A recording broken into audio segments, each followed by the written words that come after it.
میرے بھائیوں، خدا جسے چاہتا ہے ترقی دیتا ہے، اور جس کو چاہتا ہے وہ ذلت دیتا ہے، کیونکہ سب کچھ اس کا ہے۔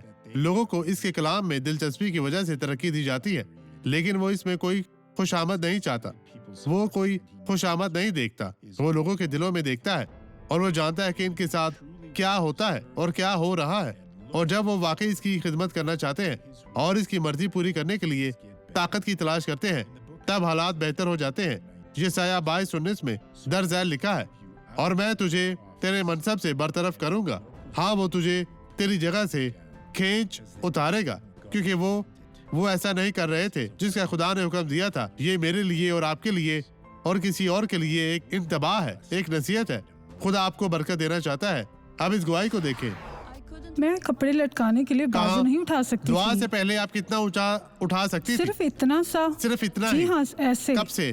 11 سال۔ 11 سال سے؟ جی ہاں۔ تو آپ اسے اپنے بازو سے نیچا چکن کریں۔ گونیا کے بعد کا اثر ہے چکن یہ۔ گونیا، انہیں نیچا کریں، کیونکہ یہ اب دور ہو جائے گا۔ میری طرف دیکھیں۔ میں کرتی یسوع پر ہوں۔ ایمان رکھتی ہیں تو دہرائیں۔ یسوع، میں ایمان رکھتی ہوں۔ تو آپ یسوع پر ایمان رکھتے ہوئے اپنے بازو کو اوپر اٹھائیں۔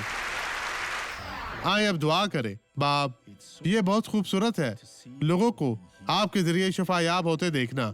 تو حیرت انگیز کام کرتے ہوئے لوگوں کو دکھا۔ جلال کے بادشاہ، لوگ تجھے دیکھنا چاہتے ہیں یسوع کے نام میں۔ تو ان لوگوں کو برکت دے۔